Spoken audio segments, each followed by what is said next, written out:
একাদশ জাতীয় সংসদ নির্বাচন অনুষ্ঠিত হয় ২০১৮ সালের ৩০ ডিসেম্বর।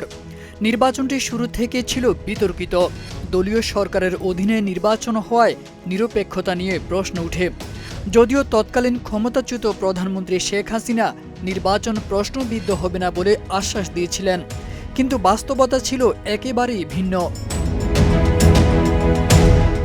ভোটের আগের রাত থেকে দেশের বিভিন্ন এলাকায় ভোট কেন্দ্র দখল ও ব্যালট বাক্স আগেই ভরে রাখার অভিযোগ উঠে। বিএনপি ও তাদের জোট জাতীয় ঐক্যফ্রন্ট দাবি করে ২৯ ডিসেম্বর রাতে বহু কেন্দ্রে সিল মারা হয়। গণমাধ্যমে এসব অভিযোগ এলেও সরকারি বিধিনিষেধের কারণে অনেক অনিয়ম প্রকাশ পায়নি। নির্বাচনের তফসিল ঘোষণার পর থেকেই সহিংসতা বাড়তে থাকে। প্রচারণা শুরুর পর বিভিন্ন এলাকায় বিএনপি ও বিরোধী প্রার্থীদের উপর হামলার অভিযোগ উঠে। এতে অনেক প্রার্থী প্রচারণা থেকে সরে দাঁড়াতে বাধ্য হন। নির্বাচনী সময় জুড়ে সারা দেশে অন্তত ২২ জন নিহত ও ২,০০০-এর বেশি মানুষ আহত হন, যাদের বড় অংশে ছিল বিরোধী দলের। ভোটের দিনও অনিয়ম ও সহিংসতা দেখা যায়। বিভিন্ন কেন্দ্রে ভোটারদের প্রবেশে বাধা দেওয়া হয়, আবার কোথাও সকালেই ব্যালট ভর্তি বাক্স দেখা যায়।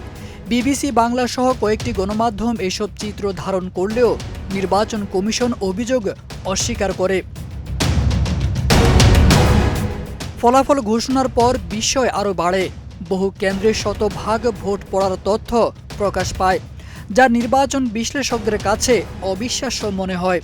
বিশেষ করে বিএনপির শক্ত ঘাঁটি হিসেবে পরিচিত এলাকাগুলোতে দলটির অস্বাভাবিক কম ভোট পাওয়ায় ব্যাপক প্রশ্নের জন্ম দেয়। পরবর্তীতে সরকার পরিবর্তনের পর এই নির্বাচন সহ আওয়ামী লীগ সরকারের অধীনে অনুষ্ঠিত নির্বাচনগুলো তদন্তের আওতা আনা হয়। বিশ্লেষকদের মতে একাদশ জাতীয় সংসদ নির্বাচন অংশগ্রহণমূলক হলেও প্রকৃত প্রতিযোগিতার সুযোগ সেখানে ছিল একেবারেই সীমিত, যা বাংলাদেশের নির্বাচন ব্যবস্থার বিশ্বাসযোগ্যতা নিয়ে বড় ধরনের প্রশ্ন তুলে দেয়। তারেক আজিজ খান, প্রজন্ম ২৪।